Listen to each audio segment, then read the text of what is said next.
Hello everyone, and welcome back to another video. This is from Vancouver to Penticton, BC in Canada. I'm Zachary.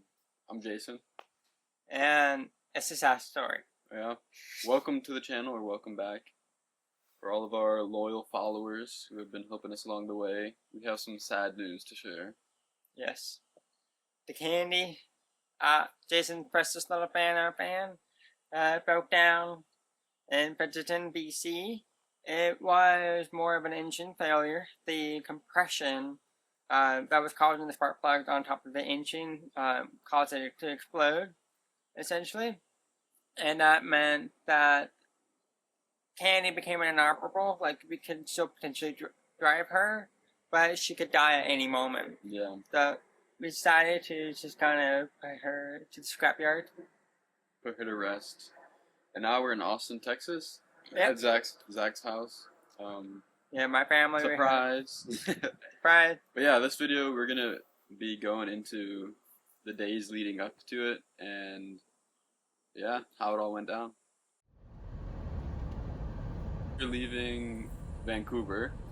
Yes. We took a right eastwards into the scenic Highway 3. Yeah, after the Hope City, which is kind of like the last major city drop off. Yeah. We went through scenic Route 3, down and around, and we stopped at this beautiful riverside campsite. Oh, it was the last backcountry camping of the van career for Candy.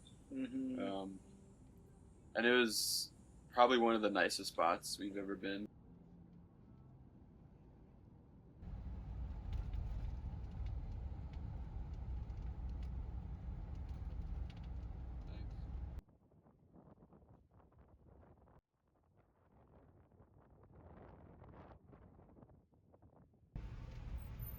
Oh, there's some thimbleberries too.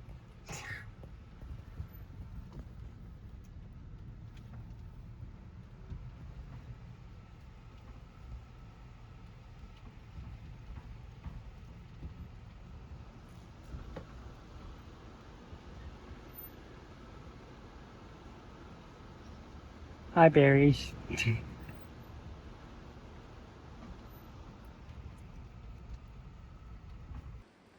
And the spot we just pulled up on is so nice. Check it out. This beautiful river. And like this little secluded part. But there's like more spots around here as well. But I was on my way to go grab a thimbleberry from this beautiful thimbleberry bush. I think it's Rubus parviflorus. It's the botanical name. These leaves are super soft, and supposedly you can use them as toilet paper. We have 5-lobed leaves, and they got these beautiful berries.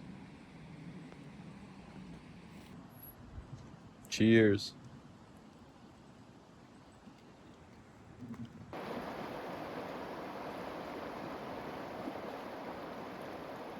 As we were enjoying the evening, Jason cooked while I did some art by the river. We had a lot of fun enjoying this campground, but it was really sad to leave. However, we packed and we started to head out on our way to Penticton.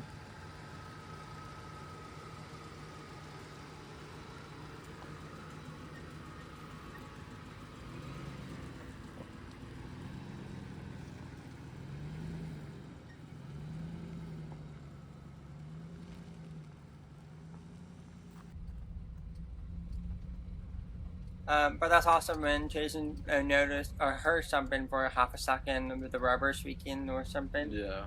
But we were going up a mountain and I heard something. Yeah, we don't know what it was. No idea. But now we don't really have to know. After that wonderful night that we had there, I was the one that drove us from that river campground all the way to her final rest in Penticton. It was all mostly downhill, and it was just that little intersection. I mean, before that, we also went into some small little towns, got some food, delicious produce, and stuff that we were able to really enjoy those next couple of days. But leading up into Penticton, there was this specific intersection that had the Canadian Tires nearby, had all of the wonderful spots, and that's where our fans decided to make a bunch of wonderful noise.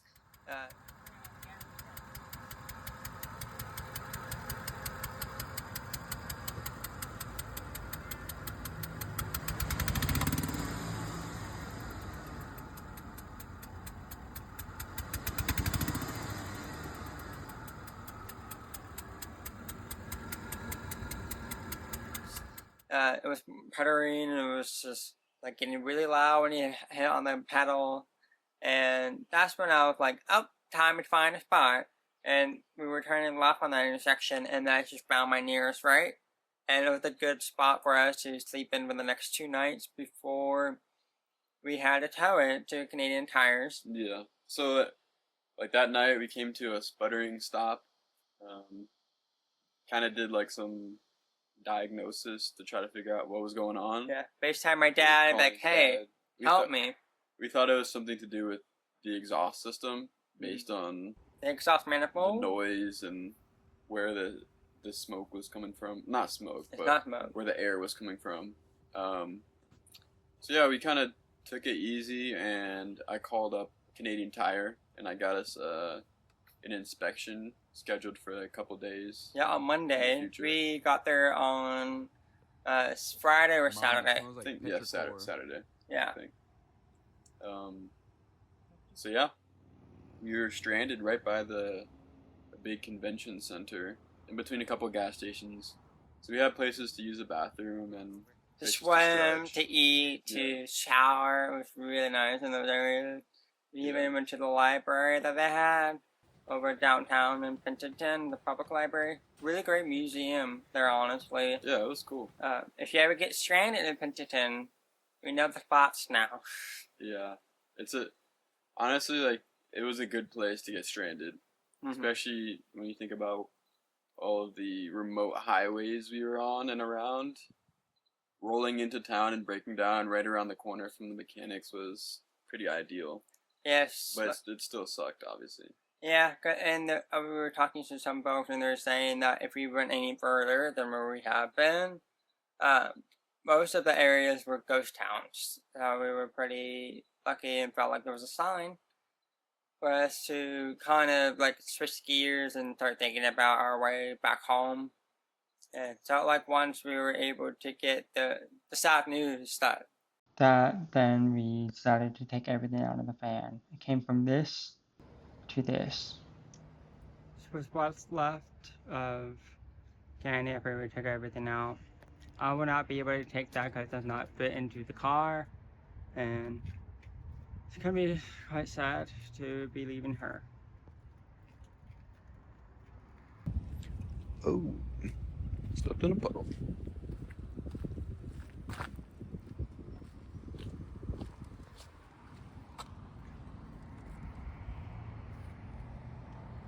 And then into the motel. Motel 5,000, or actually 5,000 motel. Yes. Service well. We were in the other room. There was 2 bedrooms. Yeah. A little mini kitchen. Bedroom.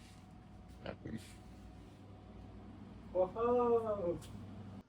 And then afterwards, we went to the White Spot restaurant that was next door to the motel to relax.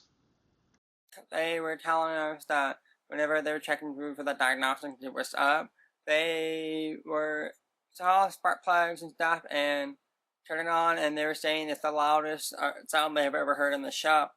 It sounded like a gunshot. It was the spark plug became a torpedo with the compression underneath, just shooting it right out, and that meant that the whole system for the engine became faulty, where the thread worn out over time made it really loose and made it shoot out. So that's where we knew that the cost wasn't worth it for each head for the spark plug. There's 2 heads. The cost would have been around $1,500 to $3,000 for a Ford fan that we have.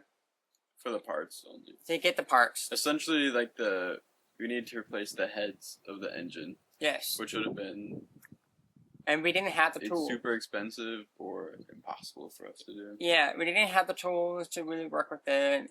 Even if we were to have $3,000 laying around to be able to do it, it was just not really worth it, because if you were to get a professional to do it for us, it would have been around 12 grand at a Ford dealership. And we were like, well, Jason bought the fan for around 4 grand. And was it really worth it to add 12 grand just to hope that Candy may get a couple more months out of her life? Because there were surely going to be other issues with her being 20 years old. It's not ideal, even though we spent 5 months kind of fixing Candy back up to be more camper friendly. It was just more worth it to go back home, regroup, and that's kind of where we are right now. After we got the diagnosis of the van, basically that it's kaput, we got a motel for a couple nights to give us time to kind of arrange all our stuff and figure out what we wanted to do. So the plan we settled on was getting a rental car, driving that back to Eugene, Oregon with all our stuff.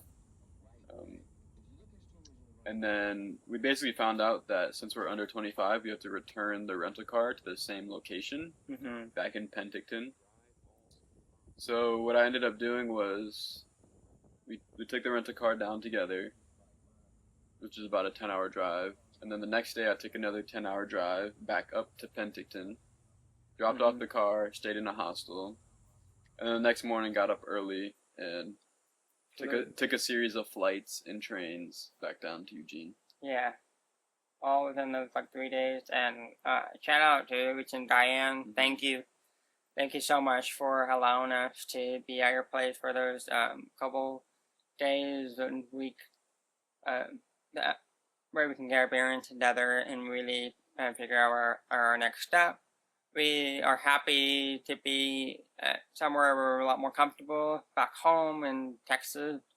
And Jason's going to be leaving in a couple days to go back to his parents' place to just kind of really regroup and really resuscitate and figure out what's the next big step of plan. This, however, does not mean that we're ending the whole travel. It's just more on hold. For sure. The adventure shall continue. It's just gonna look different than we thought. Yes. And it might be some time down the road. Or it can be really independent. So Jason may do some more vlogging or traveling if he ever desires up at where his parents are. And I may do some more continuation, but it also could be something that I'll do on my art channel to be more continuation if I'm really stuck here for more than a couple months. But yeah, goodbye to Candy, R.I.P. Rest in peace. It's been a good ride. It's crazy to have built the van out 2 times. Yeah. I remember driving it home. It was the start of 2021. It was still snowy out. Brought it into the garage. In Chicago. Which barely fit in the garage. It was touching both sides. And yeah, it's been really cool how it turned into a community project. It was my van, but there's been tons of people who have worked on it. All my friends back home, all my neighbors. It is a real source of connection and pride and love. Yeah, it's definitely a project of love. It was really sad. Before we left Candy for the last time, we emptied everything out, took down all the posters, all the art, we took out Hector and Hershey and all the characters. And then we wrote a goodbye note on the inside of the door, which is super sad. Yeah. I was definitely crying. It ended up working pretty well. We got a Hyundai Elantra, which is a small little sedan, but it was nice. Really good gas we mileage. fit everything that we could fit into the Hyundai Elantra. The only thing we couldn't fit was the water tanks and the fridge. Yeah. But everything else, it fits somehow. And we were able to be doing it all safely, drove back home, and and it ended it on a good note. Jason still did see Candy whenever he drove back. Saw Candy in the parking lot. It was felt like that was incredibly sad. Just abandoned. Yeah, I don't know. Yeah, thanks again to everyone who was following us along our little adventure. It was only 2 weeks, but it was a It's like crazy. 3 weeks. It was a crazy 2 weeks, 3 weeks, I guess. 3 weeks. It was really nice. Yeah. Even in that short time, we made so many new connections and had so many great experiences that, although it wasn't the 3 month saga journey that we were expecting, it was still a really good time, Mm-hmm. and it makes us excited for doing more stuff like that in the future. Oh, absolutely. I'm excited for Jason to be going back to his place because he'll be able to kind of continue the journey in the East Coast to really explore the areas in the fall where the current trajectory would have been. And I'll probably be able to do some more of that, something myself. It's more like what we're going to see in the future. And hopefully you guys can be able to tune in when that time comes. Yeah. I think it's hard to say like what we're gonna be posting, if anything, for a while. But anyway, thank you. Thank you so much to you guys, and thank you to Candy, and thank you to Jason. Thanks to me. We are very fortunate to be where we are today, and I hope that we can be able to continue where we left off soon. Let us know if you have any questions, and also comment on RIP Candy in the comment section below. Yes. I feel like I'm in timeout. Yeah, because of Candy. Yeah.